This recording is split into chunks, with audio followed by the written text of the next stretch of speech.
ഈ snatching spot ഇത് തന്നെയല്ലേ? ആ ഇത് തന്നെയാ സാർ, സ്പോട്ട് ഇത് തന്നെയാ. അവന്മാരെയും കൊണ്ടുവാ.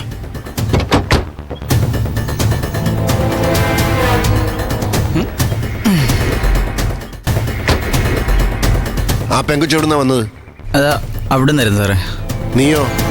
ഞങ്ങള് ബൈക്കിൽ അവിടുന്ന് വന്നിട്ട് ഇവിടെ വെയിറ്റ് ചെയ്യുമായിരുന്നു. എന്നിട്ടോ? ഞങ്ങളിവിടെ വെയിറ്റ് ചെയ്തുകൊണ്ടിരിക്കുമ്പോൾ പുള്ളിക്കാരി ഇതിലേക്കൂടെ ഇങ്ങനെ പാസ് ചെയ്ത് പോയപ്പോൾ ഞങ്ങൾ ഫോളോ ചെയ്തു. അവിടെ വെച്ചിട്ട്. നീ ആ സ്പോട്ടൊന്ന് കാണിച്ചേ. വാടോ.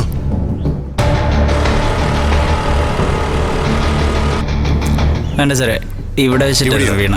ആ എന്നിട്ട് എങ്ങോട്ടാ പോയത്? ഞങ്ങൾ അവിടുന്ന് നേരെ അങ്ങോട്ട്. അവിടെയോ? ആ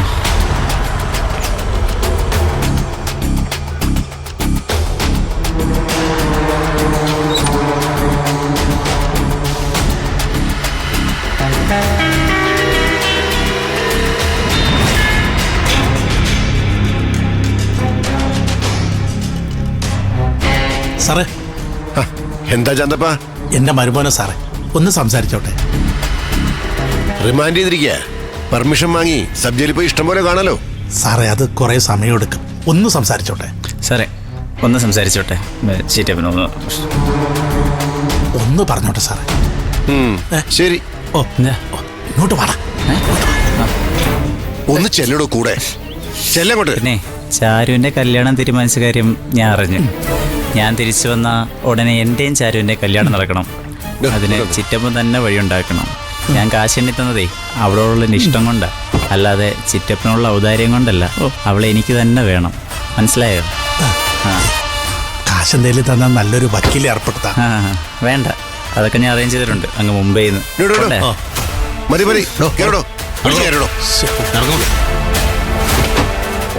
കേറിക്കോ. ശരി സാർ. സാറേ, താങ്ക് യു. ആ ശരി ശരി. ആവശ്യം ഞാൻ വിളിക്കാം കേട്ടോ. ഓ ശരി സാർ. ആ സാർ. ആ സാർ ശരി. ഞാൻ വരാം.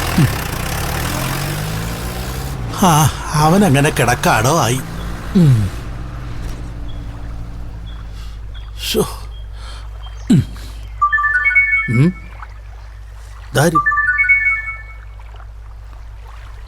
ഹലോ ശാന്തപ്പാ, ആ അത്യാവശ്യമായിട്ട് കരയോ ഓഫീസുമായിട്ട് താനൊന്ന് വരണം. കരയോ ഓഫീസർ ഇപ്പൊ എന്തോന്നു? താൻ അത്യാവശ്യമായിട്ടൊന്ന് വാ.